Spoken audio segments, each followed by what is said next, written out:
It is truly an honor and a privilege to be standing before some of the bravest and most courageous Marines that have ever walked the face of this earth. And I mean that sincerely. I am humbled to be back with you today. It's just been an amazing experience. My experiences at LZ Margo were probably much like yours. It was a defining moment in my life. My life is literally divided into two parts, before Vietnam and after Vietnam. And in my nearly 70 years, I've been blessed to have a number of defining moments. And as I said, September 16th was probably the single most defining moment in my life. Actually, on December 16th, I had 3 defining moments. I don't know how many of you begged for your life on September 16th. I begged for my life. There's an old saying that there are no atheists in foxholes. And I'm sure that I conjured up in my 19-year-old mind, mentally, all the things that I could come up with. I'm sure I promised God that I would be a missionary forever, that I would never read Playboy again, never smoke, never drink. All those things, again, that my 19-year-old mind could come up with. And by the grace of God, I was saved. I was injured. And I spent nearly 6 months in the hospital. And I've been thinking about the events of that day for the last week or so. And I think about almost completely losing my arm to shrapnel, being hit in the back, and getting a corpsman to me before I bled to death. And it was just an amazing, event that unfolded. And that was my first and most defining moment, was getting wounded, begging for God to save my life. The second was on the medevac out. And I remember we laid for about an hour. They had moved us to a bomb crater, I believe it was, or a large shell crater. And we were waiting for the medevac to come in, but there was so much ground fire and the mortar fire was still coming in. And remember just laying there, and finally that first bird came in, and I was fortunate enough and blessed enough to get out of them yet. And defining moment number 2 was when we lifted off on that 46, and they had just kind of thrown us all in there very quickly. And we're flying out, and we're lifting out of the LZ, and there was a gunner, crew chief up in the upper portion of the helicopter firing as we exited the LZ. And on our way back to Quang Tri, I had a young Marine laying next to me. And it was probably the most helpless I've ever felt in my entire life. This young Marine was laying next to me, and he was screaming, and he started begging me to help him. He just said, "Help me, please help me, help me, help me." And I was laying next to him, and I obviously couldn't help him, but he was screaming so loud that the door gunner, this person, crew chief standing at the front of the helicopter, could hear him above the engines. And it was one of those things where I made brief contact with him, eye contact, and something terrible is about to happen and you have no control over it.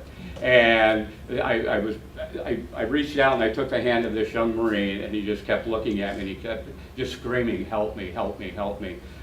He eventually died on the way back and let go of my hand. So defining moment number 2 on September 16th. Defining moment number 3 was when we landed. I'll never forget the blood as the helicopter came in. The blood just ran to the back of the helicopter. They took us off. I'm sure at that point I was screaming like a little schoolgirl. I was in quite a bit of pain. They took us into the triage area there at Quang Tri, and I remember very vividly 2 men standing over me. They had taken me in on a litter, and I'm looking up, and they're talking about whether I was going to make it or not. And one of them said to the other, "He's lost a lot of blood. I don't think he's going to make it." And I'm laying there, and I can hear them, but I can't respond to them. And I'm thinking, I'm 19 years old. I can't die. I am 19 years old. I am not going to die. I woke up 8 days later in Japan at the 106th Army Hospital. I actually thought I was still in Vietnam, and I remember a young Army doctor coming up to me at Yokohama and telling me that the war was over. And I just remember kind of going, yeah, great, and I didn't really care about my injury at that time. Had several surgeries in Yokohama, finally got transported to Great Lakes, which was just very close to my home. I was about 15 or 20 miles away. Spent 5 months in the hospital at Great Lakes, had a couple more surgeries. Eventually got out, and like some of you, I struggled when I got out. I was really not too sure what I could do with the disability. I self-medicated quite a bit with with alcohol, actually to the point where I went to visit my sister while I was still on leave. I was still in the Marine Corps, and had a little bit too much to drink one night and was walking on top of a fence near their home. How I ended up on top of a fence, I have no idea.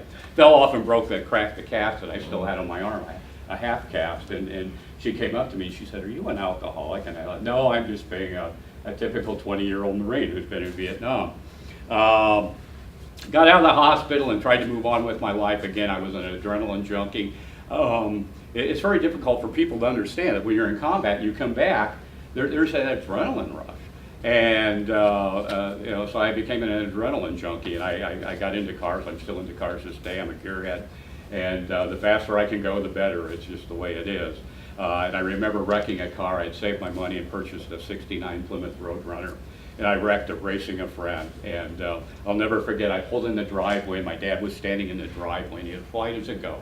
And he looked at me. And my dad never got mad. My dad was very calm. And he looked at me and he said, "You've made it through Vietnam and you're going to kill yourself in a car." But progressed and met a beautiful young lady, and she ended up getting pregnant. We got married, had a child about 6 months later who was born with birth defects and passed away, lived a day. Shortly after that, she left me and came home one morning from work and found an empty apartment. And she had taken all the furniture and everything, was kind enough to leave me a chair, a towel and a washcloth, and a black and white TV. And it was just kind of an interesting point in my life, and I often say that if they made a song about my life, it would be a country music song. It would be, with the exception that we didn't have a dog that got hit by a pickup truck. But it would be a country music song. I really didn't know what I wanted to do. I started out as a janitor. I knew I didn't want to be a janitor for the rest of my life. I started with Buffalo Grove Police Department in 1970. Decided to be a police officer, and went through the testing. And I used to be in pretty good shape when I was younger, and even though I couldn't use my left arm, I had a lot of upper body strength and strength in my right arm. And I went to test to be a police officer, and never forget, went through the testing process, had to drag a dummy, and did all of that. And the last testing station for being a police officer was a hand squeeze. They had a device that tested your hand strength. And got to this last table, and this guy kind of shoves it to me and says, "Here, squeeze these." And I did fine with the right hand, and I said, "I can't do anything with my left hand." And he looks at me, and he just very bluntly says, he said, "You'll never be a police officer, you're disabled." And that was probably the lowest point in my life. And I remember going back home, back to my empty apartment, sitting in my one chair, and I just started crying. And I just thought my life was over. What am I going to do? I can't do anything. And again, just one of those defining moments, that little, and that little voice in my head said, "You're a Marine. Marines never give up. You can do that. You can do that." And so the following year, they tested. Again, they had dropped the hand squeeze. I became a police officer. I was a police officer for over 35 years, and had a great career as a police officer. Police Officer of the Year in 1981, runner-up the following year. Had a lot of support from my fellow officers. But throughout my life, I'll go back to September 16th, begging God for my life.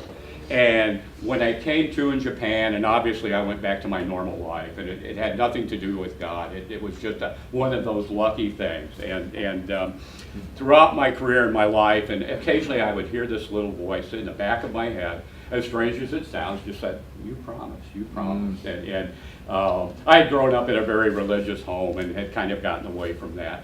But life progressed. I had 2 beautiful children, 3 beautiful grandchildren, and retired from the police department in 2007.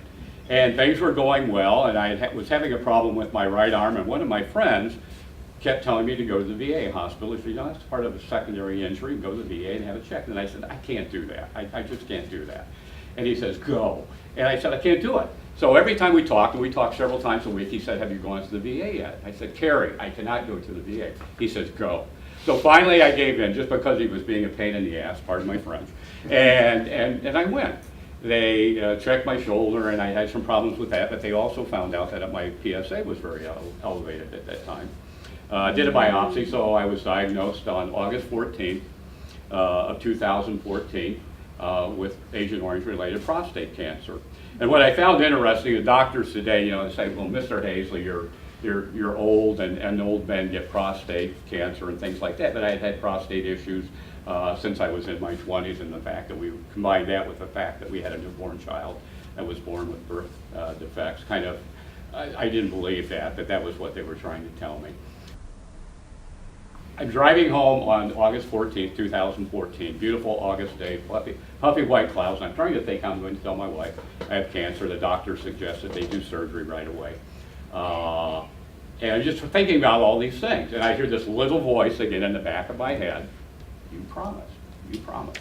And it was probably one of the most amazing experiences I've ever had in my life. And I went home and told my wife about it, and obviously she was extremely upset. And told our daughter and our son, and it was very interesting because my daughter, who had had very little religious guidance from me as a child, had just started going to a church.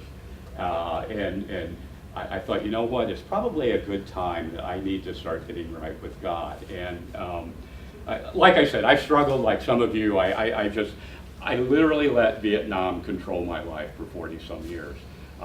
There's not a day that goes by that I don't think about it. I'm reminded of it every day. And when I worked at the police department, I had a lot of my Marine Corps stuff up in my office, and the guys would come in and they'd look at me and they'd say, you need to get over this.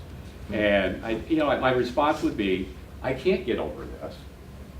If I get over it, who's going to remember? And but anyway, I started going to church, and God, and I'm not going to preach to you, even though it is Sunday. God changed my life. It was almost just like something that someone had taken a tremendous weight off my shoulders, it's just been an amazing experience. I am so blessed. One of the things that I started doing on August 15th of 2014, I have felt so blessed for many, many years to still be alive.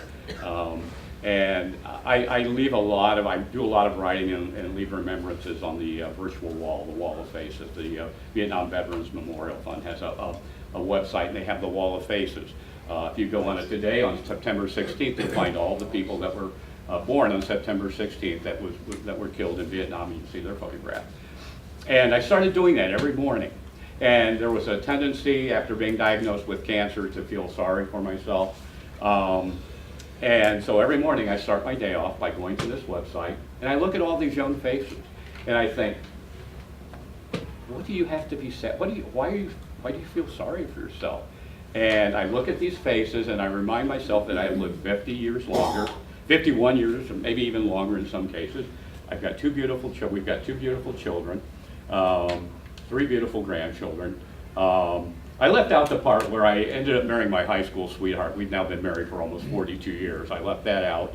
I'm sorry, Lauren. But my life has been so blessed. So again, I go back and I do that every morning without fail. I get up, grab my coffee, and I go down and I look at those faces. And I think, you have nothing to complain about.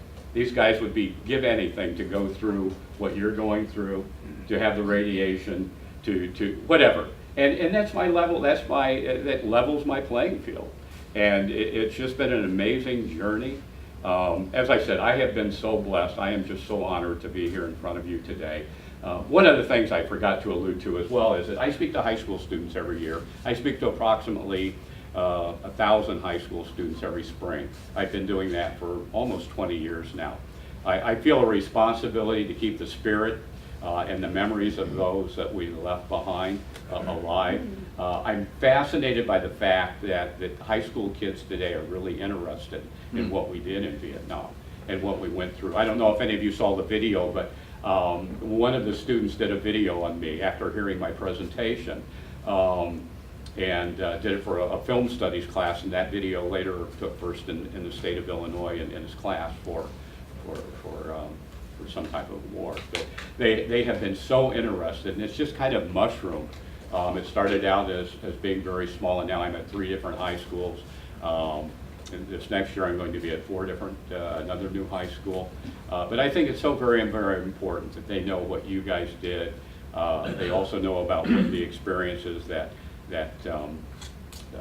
we've been through. And I just want to very quickly, this is some of the pictures, and I did not take these. These were taken by Mike Worth, who was with Echo 226. It's a very small part of my high school presentation. I did not know Joe Roble, or I did not know Jim Hagee.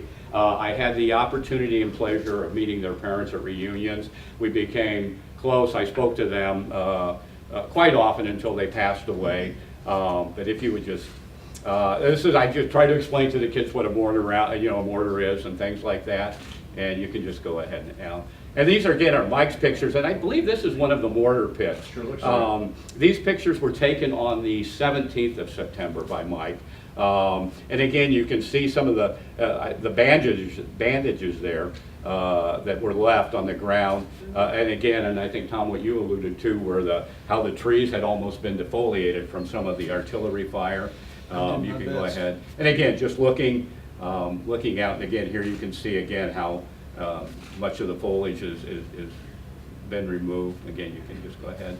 And this is actually very close to the area where I was wounded. We were down in a ravine, and at the time the mortar attack began, I wasn't really too concerned about it. And as you all know, they started walking them, and it just seemed like it was never going to stop.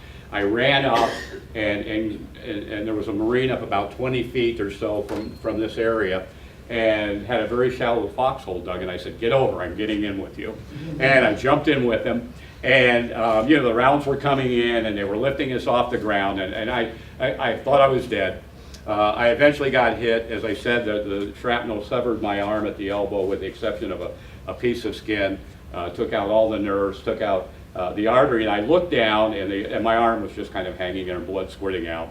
And when I got hit, I stood up. I tried to stand up, probably from shock. And as this Marine pulled me down, he says, "You're hit bad. I got to get a corpsman to you." And I didn't realize I'd been hit in the back, and I had a big hole in my back as well. And I think about the chain of events that day, getting a corpsman to me within just a couple of minutes. With all the chaos, it was just, it's difficult to, you guys have been, you know. And then to get out on the first helicopter, and I think about that today, and again, how blessed I've been over the years. Fast forward. This was the last letter I wrote home. It may have been when we left from Camp Carroll, I don't know. But somebody came around and says, "Does anybody have any mail?" And I ripped the top off of the sea ration box, and I just very quickly wrote out. And at the time, I think there was some talk about us going to Subic Bay in the Philippines for jungle training, which I never could figure out. No offense, but yeah, just very quickly, and tore it and threw it in the mail sack. Our mailman in Buffalo Grove knew that I was in Vietnam, and whenever there was a letter, he would always stop at my mom and dad's house first and drop it off, so they didn't have to wait. Fast forward to here, please.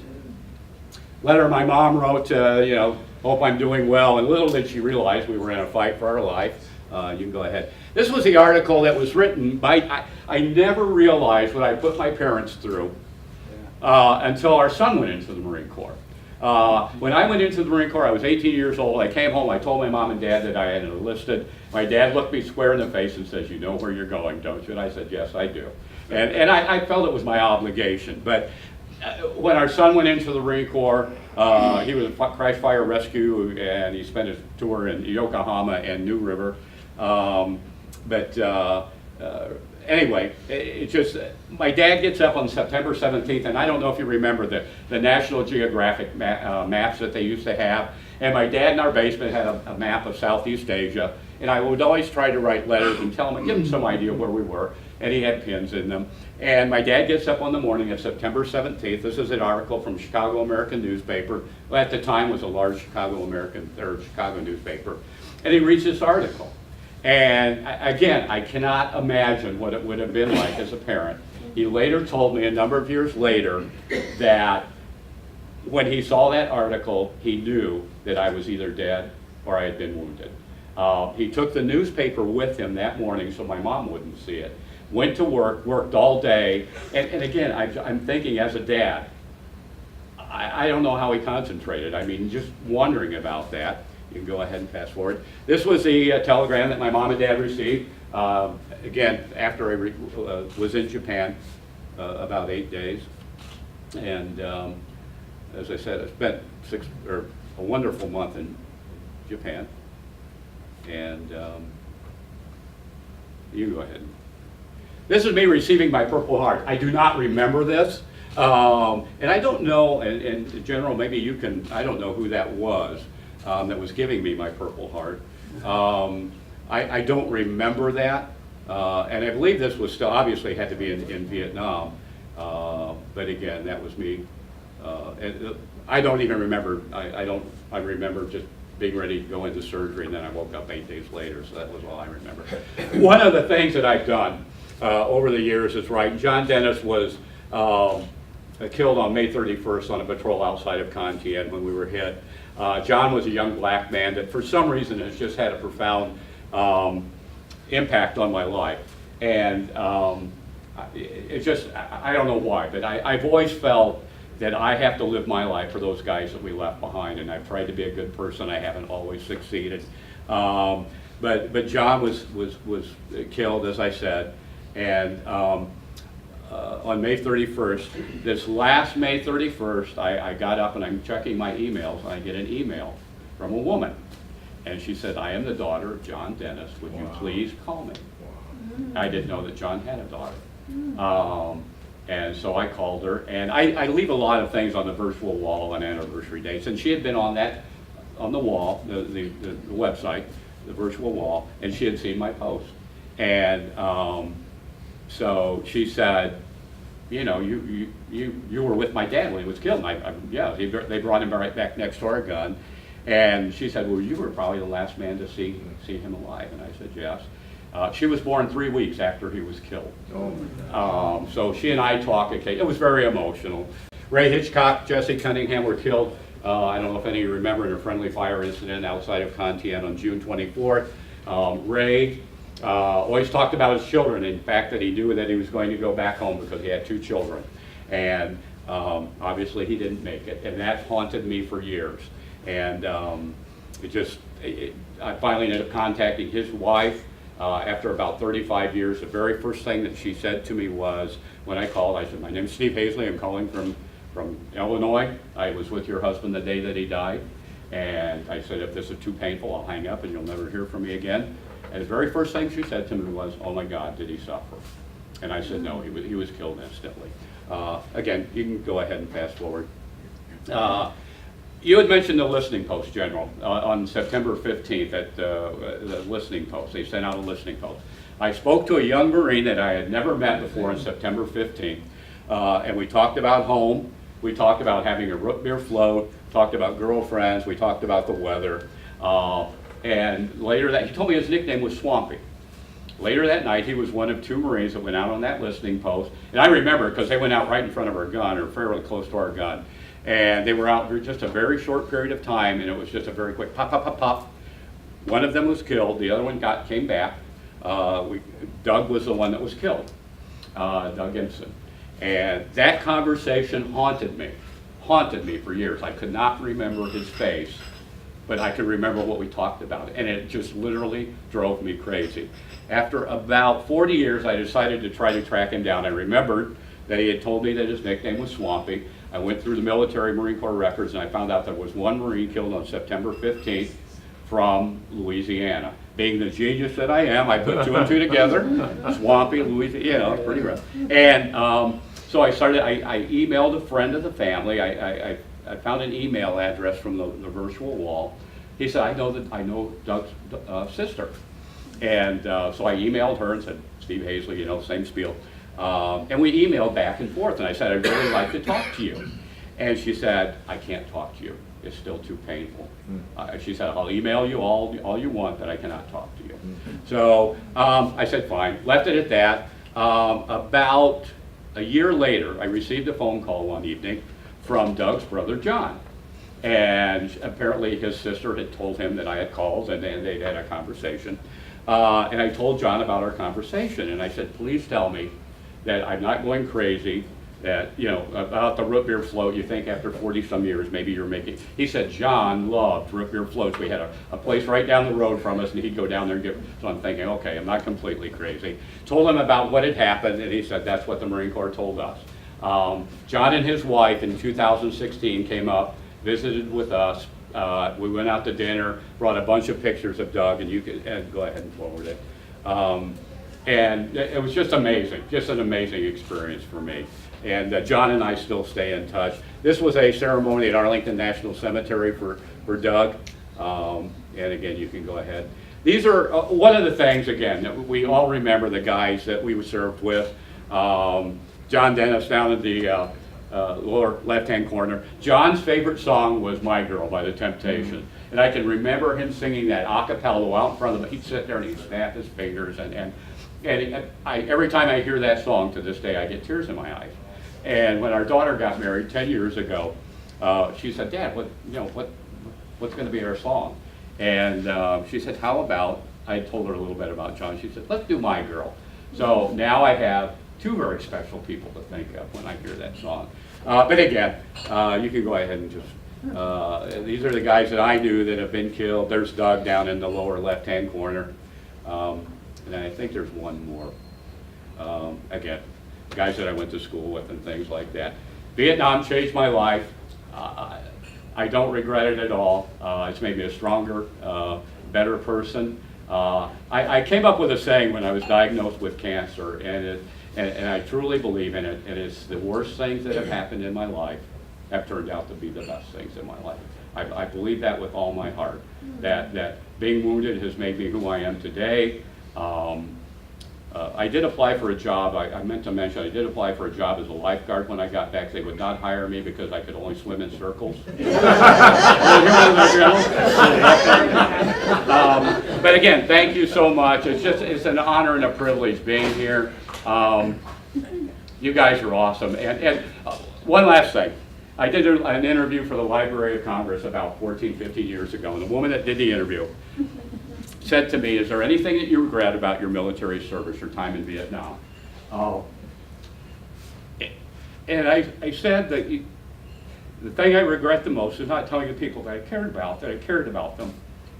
You don't walk up to another Marine at 19 years of age and say, I love you. You know, you'd have been out of the Marine.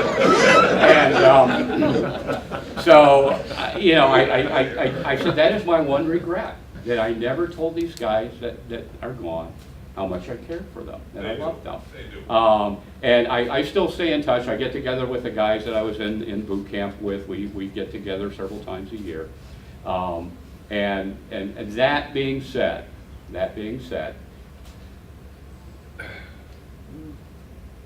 I love you guys.